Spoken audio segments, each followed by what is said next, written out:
Welcome back ناظرین، دوبارہ programme میں آپ کو خوش آمدید کہتے ہیں. چلیں گے ڈاکٹر صاحب کی طرف. گفتگو ہو رہی تھی اربیل کے اوپر کہ وہاں پر جو امریکہ نے ایئر اسٹرائکس لانچ کی ہیں تو اس کے کیا مقاصد ہو سکتے ہیں، اس پہ آپ گفتگو فرما رہے تھے، تو ہم چاہیں گے کہ وہیں سے آپ دوبارہ گفتگو کو کنٹینیو کریں. دیکھیں، ابھی تک تو جو صورتحال ہے وہ چونکہ وار زون ہے، تو جس طرح کی انفارمیشنز آ رہی ہیں اور جیسے انہوں نے بتایا جو میڈیا انہی کے قبضے میں ہے کہ کیونکہ انہوں نے بجائے دوسری طرف کے جس طرف کا ان کو کہا گیا ہوگا اس طرف کے جانے کی بجائے انہوں نے کردستان پہ چڑھائی شروع کر دی ہے. اور وہ چونکہ کارواں کی صورت میں موو کرتے ہیں اور ان کے پاس جو ہے وہ لیٹسٹ ان کی دی ہوئی LMGs اور دوسری مطلب ہیوی گنز ہیں، ان کے پاس وہ بیرل راکٹ لانچرز ہیں، تو ان کے لیے اور ویسے بھی چونکہ وہ اس جذبے سے جا رہے ہوتے ہیں کہ بھئی ساری جگہوں پہ لوٹ مار کرو، تہس نہس کرو، عورتوں کو قبضہ کرو اور یہ ساری چیزیں، تو میرا خیال ہے کہ یہ بڑا بھیانک اس کے اندر بھیانک ہے ذہن ہے. اور دوسرا سب سے بڑی بات یہ ہے کہ یہ فورسز جو کردستان میں موجود ہیں یا جو عراق میں موجود ہیں، ان کی باقاعدہ سے نہ تو کوئی تربیت ہوئی ہے اور نہ ہی یہ کوئی کسی شکل کی آرگنائزڈ آرمی ہے. آرگنائزڈ آرمی کا ان کا جو واسطہ پڑا ہے وہ سیریا میں پڑا ہے، جس میں باقاعدہ ایک ٹرینڈ آرمی تھی اور ٹرینڈ لوگ تھے اور وہ حکومت کے وفادار تھے. تو انہوں نے اگرچہ ان کے پاس ترکی کا بہت بڑا بارڈر تھا اور اس میں سے انہوں نے اپنی مطلب ہے حتی المقدور کوشش کر لی، اس کے باوجود بھی سوائے ان شہروں کے جو بالکل ترکی کے بارڈر پہ ہیں، یہ کسی اور شہر کا قبضہ نہیں دلوا سکے. درمیان میں جو پاکٹس تھیں جہاں پہ ٹوٹلی ایسی آبادی تھی جو آبادی ان کی فیور کر رہی تھی، اس میں یہ جا گھسے اور لوگوں کو جیسے وہ ٹرم یوز ہوتی ہے ہیومن شیلڈ، وہ بنا کے انہوں نے سیریا میں جو ہے وہ اب تک جتنی کاروائیاں ہوئی ہیں وہ کی ہیں. لیکن الٹیمیٹلی جب وہاں پہ ریگولر آرمی آ گئی اور انہوں نے آ کے ان کو گھیر لیا ایک طرح سے، تو کئی جگہوں کو محاصرہ جو ہے وہ نہیں محاصرہ جو ہے وہ 6 ماہ بھی رہا، اور ایک جگہ پہ تو جو دمشق کے سبز میں انہوں نے کیا تھا وہ 2 سال سے بھی زیادہ چلتا رہا. تو الٹیمیٹلی اس ساری چیز کا یہ ہوا کہ جہاں پہ بھی ریگولر آرمی لڑ رہی ہوتی ہے وہاں پہ بھی کسی طرح کی کوئی تنظیم ہو، چاہے وہ دہشت گرد ہوں، چاہے وہ گوریلا وار لڑ رہے ہوں یا کوئی بھی ہوں، وہ اس قدر پینیٹریٹ نہیں کر سکتے. پینیٹریشن تبھی ہوتی ہے جب ایک تو جو لوکل لوگ ہوں وہ ان کے حمایت کر رہے ہوں، اور دوسرا جو ہے وہ آپ کے پاس وسائل زیادہ ہوں، اور تیسری سب سے مین چیز جو ہے وہ آپ کی ریگولر سپلائی ہو. اگر آپ کی ریگولر سپلائی نہیں ہے تو جہاں پہ بھی آپ کسی کو بھیجیں گے وہ وہاں پہ بیٹھ کے 10 دن تو بیٹھ جائے گا، ٹھیک ہے، لیکن پھر کیا کرے گا؟ اور یہی صورتحال جو ہے یہ ان کے پیش نظر بھی تھی، داعش کے پیش نظر بھی تھی کہ اگر ہم فرض کریں بغداد کی طرف چڑھائی کرتے ہیں، یا ہو سکتا ہے کہ ان کے بزرگوں نے انہیں کہا ہو کہ بھئی آپ ابھی نہ جائیں ادھر، تو یہ فارغ بیٹھے، انہوں نے سوچا کہ ادھر نہیں جانا تو چلو کسی اور طرف چلتے ہیں. اور کیونکہ کردستان میں بھی باقاعدہ ہے تو نہیں، وہ پیش مرگہ جو ان کی جو ہے آرمی ہے وہ اسی طرح سے ہی ہے جیسے ہمارے ہاں پولیس یا بارڈر سیکیورٹی فورس ہوتی ہے. وہ ان کے لیے کچھ نہیں ہے، تو وہ ان کے لیے کچھ بھی نہیں ہے. ہو سکتا ہے ان میں سے ایک اکثریت ایسی ہو جس نے کبھی آج تک گولی بھی نہ چلائی ہو. اور سب سے بڑی اور بھیانک تصویر جو ہوتی ہے وہ یہ ہوتی ہے کہ کوئی آدمی کسی کا خون بہتا ہوا دیکھے، اور یہ جو ہے یہ ایک بہت بڑی متھ ہے. جب تک آپ نے اپنے ہاتھوں سے کسی کا خون نہیں کیا یا آپ نے خون بہتا ہوا نہیں دیکھا، آپ کبھی بھی ایسے صفاق نہیں ہو سکتے یا آپ سے ایسی صفاقیت کی توقع نہیں کر سکتے جس طرح یہ لوگ کرتے ہیں. یہ لوگوں کو ذبح کر رہے ہیں، لوگوں کے سروں پہ گولیاں مار رہے ہیں. تو ظاہر ہے ان کی تربیت جو ہے وہ ایسی صفاقیت میں کی گئی ہے یا اس طرح سے ان کو سکھایا گیا ہے یا انہوں نے یہ چیزیں کر کے دیکھ لی ہیں تاکہ یہ کے پاس تو افغان وار سے چلے آ رہے ہیں نا لوگ جو پہلے وہاں کر چکے تھے، ٹرینڈ تھے. ہاں نہیں، لیکن وہ تو کچھ لوگ آئے نا، انہوں نے جو زیادہ ٹریننگ ہے ساری ان کی سیریا سے ہے. ہاں سیریا میں ان کی جو زیادہ ٹریننگ ہے ساری یہ سیریا سے ہے، کیونکہ سیریا میں مطلب اب پچھلے 2011 سے لے کے 2014 آ گیا ہے، پچھلے 3 سال سے یہ دھکے کھا رہے ہیں، ذلیل ہو رہے ہیں، اور ان کی کچھ بھی بن نہیں پا رہی، اور وہاں پہ بھی یہ توقع کر رہے تھے کہ امریکنز آئیں گے، وہ ایئر اسٹرائکس کریں گے اور یہ پیچھے سے جاتے رہیں گے، ہماری حکومت بن جائے گی اور ہم جا کے وہاں بیٹھ جائیں گے. اور چونکہ انہوں نے کچھ انٹرنیشنل پریشر کی وجہ سے، کچھ ظاہر ہے ریٹیلیشن کی وجہ سے، اور کچھ میں یہ کہوں گا کہ بشار الاسد کے فوجوں کے استقلال کی وجہ سے، کچھ انہوں نے جتنا ڈیفنس کیا ہے اور جتنی انہوں نے قربانیاں دی ہیں، اس کی وجہ سے ان کے سارے جو منصوبے تھے وہ دھرے کے دھرے رہ گئے. پھر حزب اللہ آ گئی بیچ میں، اور حزب اللہ کا آنا جو ہے وہ بنیادی طور پہ تو وہ شیعہ گاؤں جو وہاں پہ موجود ہیں دمشق کے ارد گرد اور دمشق کے اطراف میں، روزہ مطلب اس طرف جہاں جو سمندر کی طرف ہے، جو حزب اللہ سے بالکل لنکڈ ہیں. اور پھر ہمارے مطلب ہے جناب زینب کبریٰ کا روزہ ہے وہاں پہ، جناب سکینہ بنت الحسین کا روزہ ہے وہاں پہ. اور شاید میرے ناظرین کے علم میں نہ ہو، ایک روایت یہ بھی ہے کہ 18 سر جو وہاں پہ لے جائے گئے تھے بغداد میں، وہ اس ایک ہی جگہ پہ دفن ہیں.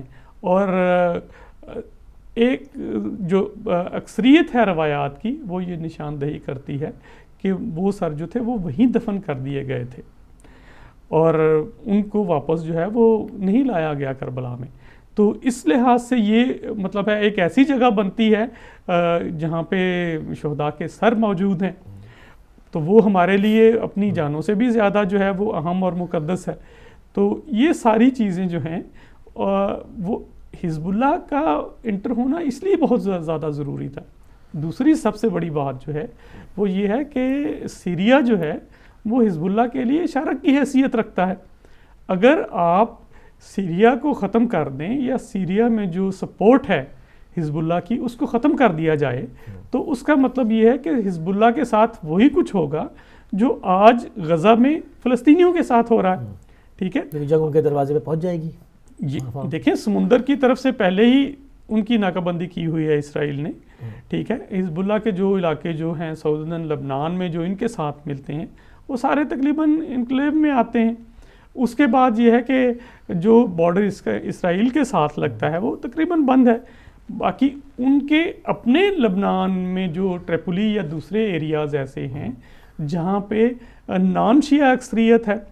ٹھیک ہے، اور پھر ایک راستہ جو ان کے لیے سانس لینے کا رہ جاتا ہے یا ان کے لیے خوراک اور دوسری چیزوں کی سپلائی کا رہ جاتا ہے وہ صرف دمشق ہے. اور دمشق ان سے بہت دور نہیں ہے. ٹھیک ہے، تو اگر اس لائن کو بھی ان کی ختم کر دیا جاتا تو یہی چاہ رہے تھے کہ شاید کہ دمشق پہ اگر قبضہ کر لیں، دمشق پہ ان کے قبضے کا بنیادی مقصد جو تھا وہ شاید بشار کو ہٹانا نہ ہو، لیکن حزب اللہ کو ختم کرنا ضرور تھا. ٹھیک ہے، تو اس میں حزب اللہ نے اپنی مطلب ہے زندگی کے لیے جو ہے اور ہمارے جو مقدس مقامات ہیں ان کی حفاظت کے لیے کوئی چھوٹی قربانی نہیں دی ہے. ایک چھوٹی سی تنظیم ہے جس کے کم سے ورکر ہیں، کوئی ان کے پاس اتنے زیادہ وسائل نہیں ہیں. ٹھیک ہے، انٹرنیشنلی جو ان کی سپورٹ کی جاتی ہو وہ میں اور آپ تو نہیں دیکھتے، لیکن ایک جذبہ ہے، ایک اسپرٹ ہے. اور جو ہمارے ائمہ کا قول ہے کہ زرد پرچم والے جو ہیں وہ شام کی طرف سے آئیں گے جب امام کا ظہور ہوگا. تو میرا خیال ہے کہ یہ اور کوئی نہیں ہو سکتا سوائے حزب اللہ کے، کیونکہ عرب کے سینے پہ وہ زرد پرچم لہرائے بالآخر، کیونکہ روایت بالکل لہرایا جائے گا. اور ہم انشاءاللہ اس میں امید کرتے ہیں کہ خدا کرے ہم اپنی زندگیوں میں یہ ساری چیزیں تو یہ جو چیزیں شام میں کرنا چاہ رہے تھے وہاں ان کو سافٹ ٹارگٹ نہیں ملا، بہت ہارڈ ان کو ریسٹینس ہوئی، تو انہوں نے واپس پلٹ کے جو انبیاء کے پیغمبروں کے ساتھ کیا. تو ابھی میں MCR سے یہ گزارش کروں گا کہ وہ کچھ فوٹیج ہیں اگر وہ چلائیں تو ہم دیکھیں گے کہ انہوں نے موصل کے اندر، ہم اس سے پہلے بھی اس فوٹیج کو ایک پروگرام میں اپنے ہم چلا چکے ہیں، مگر چونکہ ریلیٹڈ اس سے بن گیا ہے کہ آج ہم اس کو گفتگو کر رہے ہیں، تو میں چاہوں گا کہ اگر MCR وہ یہ ہمارے یہ فوٹیج دیکھیں چل لیں گے تو یہ سب کچھ کرنا چاہتے تھے شام کے اندر کہ ان کو اتنا سافٹ ٹارگٹ ملے، مگر یہ وہاں پر جیسا کہ آپ نے ابھی عرض کی کہ حزب اللہ کی ریسٹنس تھی اور آپ کا شامی جو کہ ایک پروفیشنل پوری آرمی سے ان کا واسطہ پڑ گیا، تو انہوں نے ان کو جو ہے وہاں پر یہ سب کچھ نہیں کرنے دیا جو ان کی خواہش تھی. تو اب اس دیکھیں یہ اس طرح سے آ رہے ہیں، اس میں مقدسات بھی ہیں، مساجد بھی ہیں، حسینیات بھی ہیں، اور سب سے جو بڑی ایک عجیب چیز دیکھنے میں آئی ہے وہ یہ کہ اس میں پیغمبروں کے روضے ہیں. اب پیغمبروں کو تو مطلب اس پر تو بلیف سب کا ہے نا، کہ اب کیونکہ مسلمانوں کے تمام فرقوں کا، پھر اس سے پہلے عیسائیوں کا، یہودیوں کا، مطلب ان سب کا، انبیاء کے اوپر تو سب متفق ہے نا. تو یہ ایک چیز بہت عجیب کنفیوزنگ رہی کہ ان پیغمبروں کے روزوں کو بھی انہوں نے جو ہے نا نہیں چھوڑا. اور جس طرح سے یہ دیکھیں نا آپ، یہ بہت ہی کئی 100 سال پرانے، 1000 سال پرانے، بعض تو بہت ہی پرانے قبے ہیں. کچھ بلڈنگیں نہیں تھیں، کچھ بہت پرانی ہیں. تو اس کو سب کو انہوں یہ نے میرا پامال خیال ہے کیا. کہ شاید سوچ سمجھی ایک اسکیم ہے جس کے تحت وہ جو آثار ہیں مسلمانوں کے وہ مٹائے جا رہے ہیں. اور یہ اس کو دیکھیں، یہ نقشبندیہ کا جو پرانے جو صحابی ہیں ان کے، اور جو ان کے بزرگان دین ہیں، یہ دیکھیں یہ اہل سنت کے مقدسات ہیں. نقشبندیہ کی یہ پرانی ان کے بزرگوں کی قبور ہیں، اور خالی اس کو گرایا ہی نہیں جا رہا ہے، اس پر ٹھوکریں ماری جا رہی ہیں. تو یہ جو چیزیں ہیں، میں سمجھتا ہوں اس میں شرعی صاحب یہ لوگوں کے ذہن میں یہ دکھا کے اور یہ سب کام کر کے ان کا اگلا ہدف کچھ اور ہے، کیونکہ اس سے تو یہ ذہن مائنڈ اگلا میکنگ کر رہا ہے ہدف نا. کچھ بھی نہیں ہے. میرا خیال ہے کہ ایک ایسی چیز ہے جو مسلمانوں کے خلاف ہے. ٹھیک ہے، وہ مسلمان چاہے آپ کے عقائد کچھ بھی ہوں، عقائد آج کے تو نہیں ہیں، عقائد کو تو رسول اللہ کے بعد سے 1400 سال ہو گئے ہیں، اور عقائد تو جس کے جیسے تھے ویسے ہی ہیں. نہ لوگوں نے اپنا عقیدہ بدلا ہے، اور نہ لوگوں نے جو ہے وہ اپنی سوچ بدلی ہے. اور اگر کوئی کسی جگہ پہ بدلنا چاہتا ہے یا کچھ مولڈنگ کرنا چاہتا ہے تو وہ اس کا اپنی ایک مطلب ہے، طرز نظر ہے، یا وہ جو کچھ سوچنا چاہتا ہے اس کے مطابق. لیکن اصل بات یہ ہے کہ یہ لوگ جو ہیں جو کچھ کر رہے ہیں یا جو کچھ ہو رہا ہے، وہ ایک بجا طور پہ کم از کم ایک مسلمان کا مائنڈ سیٹ نہیں ہے. ٹھیک ہے، وہ تو ایسی قوتیں ہیں جنہوں نے پہلے بھی مسلمانوں پہ ایسے لوگوں کو مسلط کیا ہے جن کے نام تو مسلمانوں والے ہیں، لیکن عملی طور پہ ان کا کوئی مسلمان ہونے سے کوئی تعلق نہیں ہے. اور وہ لوگ جو ہیں وہ انہی کے بنائے ہوئے ہیں، انہی کے بٹھائے ہوئے ہیں، انہی کے بنائے ہوئے ہیں ہر طرح سے، اور یہی لوگ لے کے آئے تھے ان کو. اور وہ لوگ جو ہیں وہ اب بھی ان کی ہر طرح سے جو ہے وہ سرپرستی کر رہے ہیں. اور یہ نہیں ہو سکتا کہ ایک مسلمان جو ہے وہ یہ سوچے کہ کیونکہ یہ جو مزار ہے، یہ جو نشانی ہے بنیادی طور پہ، تو آج اگر آپ ایجپٹ میں فرعون کی جو ہے وہ آپ نے 1000 سال کی رکھی ہوئی ہے، ہزاروں سالوں کی، تو اس کی بجائے آپ مسلمانوں کے جو عقائد ہیں یا لوگوں کے جو عقائد ہیں تمام بڑھتے ایک کالر کی طرف آپ کی اجازت سے کالر کو شامل کریں گے اپنے پروگرام میں. السلام علیکم. وعلیکم السلام. السلام علیکم بھائی. آپ کے مہمان کو بھی سلام ہو. وعلیکم السلام. کون صاحب اور کہاں سے؟ میں نقوی بول رہا ہوں جی. نقوی صاحب فرمائیے. ماشاءاللہ بہت پیارا، بہت ہی خوبصورت پروگرام ہے. ماشاءاللہ بھائی بہت ہی پیارے طریقے سے ہر چیز بتا رہے ہیں، آپ لوگوں کو علم دے رہے ہیں، اور لوگوں کو پتہ چل رہا ہے کہ کیا کیا ظلم ہو رہا ہے. تو بات صرف یہ ہے کہ یہ شام اور عراق کی بات ہونا تو ہم بھی کہیں گے کہ ٹھیک ہے یہ کوئی اسرائیل کی مدد سے آ رہی ہے، کچھ آ رہا ہے. لیکن جب اس کی کڑیاں ملاتے جب ہم بحرین تک پہنچتے ہیں تو بحرین میں بھی تو ہم یہی کچھ ہی دیکھ رہے ہیں نا جو آل سعود کی فوج کر رہی ہے. وہاں بھی تو 200-250 مساجد کو گرا دیا گیا، وہاں بھی تو قرآن کو جلایا جا رہا ہے، اور وہاں پہ بھی قرآن کے نسخوں کی بھی حرمتی کی جا رہی ہے. تو میں سمجھتا ہوں کہ اگر یہاں پہ یہ کر رہے ہیں تو ان کے اصل جو گرو گھنٹال ہیں ان کے، وہ تو وہاں بیٹھے ہوئے ہیں جو کر رہے ہیں، اور جن کی مدد سے یہ سارا سلسلہ چل رہا ہے. اور بات صرف یہاں تک اگر ہو تو ہم دیکھ لیں، بات تو یہاں سے آگے بڑھتی ہوئی یہاں تک نظر آ رہی ہے کہ اگر آپ شام کی بات کر رہے ہیں تو وہی سعودی عرب ہے نا جس نے امریکہ کو کہا تھا کہ سارا خرچہ میں دیتا ہوں اور شام پہ حملہ کرو اور یہ کرو اور وہ کرو. اور اگر اس کی دولت شام پہ اگر صرف ہو سکتی ہے تو کیا فلسطین کے لیے دعاؤں کے لیے اور ان کے علاج کے لیے، ان کے خوراک کے لیے یہ دولت صرف نہیں ہو سکتی تھی؟ تو بات صاف ظاہر ہوتی ہے کہ جو اسرائیل اور سعودیہ یہ بات ایک ہی ہے، یہ ایک ہی سکے کے دو پہلو ہیں، اور جن کی وجہ سے آپ دیکھ رہے ہیں کہ یہاں پہ جو کچھ ہو رہا ہے یہ انہی کی وجہ سے ہو رہا ہے، ورنہ یہ داعش کوئی چیز نہیں ہے. داعش کے پیچھے جو دولت صرف ہو رہی ہے، جو سلسلہ چل رہا ہے، وہ یہ ممالک ہی کر رہے ہیں. بالکل. اور اب مسئلہ صرف اتنا نہیں ہے، یہاں پہ بات یہ ہو گئی ہے کہ اب وہاں سے تو یہ جوتے کھا کے نکل رہے ہیں داعش والے. اب ان کی واپسی جس وقت ہو رہی ہے نا، وہ واپسی ان کے لیے خطرناک ہو رہی ہے. اور جو ان کی مدد کر رہے تھے، اب یہ بازو واپس ان کی طرف آ رہے ہیں، اور ان کو اپنے خطرات کی وجہ سے اب وہ سوچ رہے ہیں کہ ہم کیا کریں، کیونکہ جو غلطی وہ کر چکے ہیں، وہ کر دی ہے جنہوں نے، وہ غلطی اس قسم کی تھی جو صرف مسلمانوں کو تباہ کرنے کے لیے تھی، اور اپنا ایک عقیدہ بڑھانے کی ضرورت تھی انہیں. اور وہ چاہتے تھے کہ تیل تو اب 30 سال رہ گیا، ختم ہونے والا ہے، تو ان کے پاس اب وہ دولت و عیش و عشرت تو کم ہو رہی ہے، تو اس وجہ سے انہوں نے کوشش کی کہ ہم پاؤں آگے پھیلاتے جائیں اور جہاں قبضے ہو کر سکتے ہیں کریں. اور جیسے حکومت برطانیہ نے کسی دور میں قبضے کیے تھے پوری دنیا پہ، تو اس طریقے سے وہ آپ بیٹھے اب کھا رہے ہیں. اسی طریقے سے اب یہ بھی کوشش کر رہے تھے کہ ہم بھی پاؤں پھیلائیں گے اور لوگوں کے ملک لوٹ کے ان کے قبضے کر کے ہم کھائیں. لیکن اب چونکہ یہ دولت واپس بازو ان کے گلے میں آ رہے ہیں، جس کی وجہ سے یہ تباہی جو ہے نا، یہ یہاں کر گئی ہے کہ کون کون سے ملک تھے جو مسلمان ہونے کے، جنہوں نے چہرے بڑے نقاب ڈالا ہوا تھا اسلام کا، لیکن اب پردہ اترا تو پتہ چلا کہ یہ تو وہ اسرائیل کے لوگ ہی ہیں اور اسرائیلی ہیں جو آج حکومتی میں اور مسلمانوں کے ملکوں میں کر رہے ہیں اور اسرائیل کا ساتھ دے کے مسلمانوں کو تباہ کر رہے ہیں. یہ اسرائیل کے ایجنٹ ہیں یہ سب لوگ. اور اللہ تعالیٰ نے 12ویں سرکار کا جب ظہور کیا تو تب تک ان کے چہروں سے نقاب اتر چکا ہوگا، اور یہ یہاں ہو چکا ہوگا کہ یہ یزیدیت کی نسل جو ہے یہ ایک طرف ہے، اور حسینی جب آئیں گے تو وہ ایک طرف ہوں گے. تھینک یو جی، مہربانی، شکریہ. بہت شکریہ. نقوی صاحب ہمارے ساتھ کال پہ تھے اور بہت ہی خوبصورت پوائنٹ انہوں نے ڈسکس کیا کہ ان کے پاس 30 سال کا جو ہے وہ آئل رہ گیا ہے، اور عیاشیوں کی اور عیش و عشرت کی ان کو اتنی عادت ہے. تو میرے خیال میں ایک اور کالر ہیں، تو میں ایک اور کال لے لیتا ہوں. جی السلام علیکم. جی وعلیکم السلام. مسعود حسین سید کر رہا ہوں وارڈفورڈ سے. مسعود حسین سید صاحب، خوش آمدید کہتے ہیں آپ کو اپنے پروگرام میں. عرض یہ ہے کہ دراصل پوری عیسائی دنیا کو اسلام سے سب سے بڑا زیادہ خطرہ جو تھا وہ اسلام کا ہے.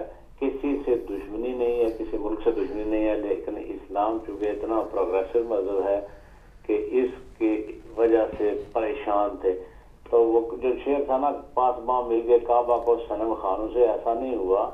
غدار مل گئے ان کو مسلمانوں سے، تو انہوں نے یہ سلسلہ شروع کیا ہے.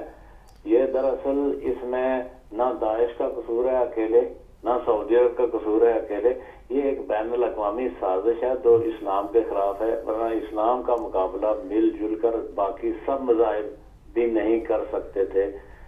اسے کمزور کرنے کے لیے پہلے یہ شام میں استعمال کیا گیا حربہ، کہ وہاں سے آہستہ آہستہ مسلمانوں کی حمیت دیکھ لیں. وہ جو ہے نا حمیت نام تھا جس کا گئی تیمور کے گھر سے، وہ تو مسلمانوں میں تو ہے نہیں.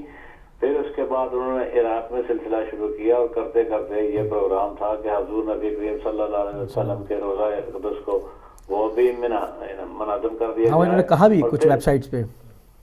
جی. اور تو اب یہ تو سعودی عرب کے ایک آدمی نے کہا ہے کہ ان کا اصل ٹارگٹ جو ہے وہ کعبہ بیت اللہ شریف ہے. تو جب مسلمانوں کے اساس ہی ختم ہو گئی تو قوم اس کے بعد ہوتی ہے تو کیا کرے گی؟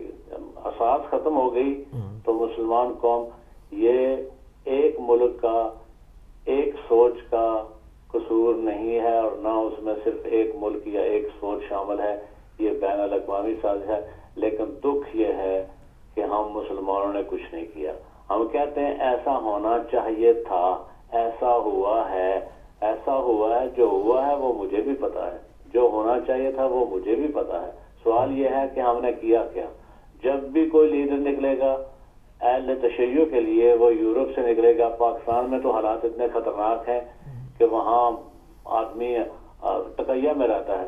میں اپنی ذاتی بات کرتا ہوں، وہاں کھل کے تو کوئی شیعہ نہیں کہلا سکتا. جب بھی نکلے گا یورپ سے نکلے گا. لیکن کیا کریں، ہماری 1.5 انچ کی مسجد الگ الگ ہے.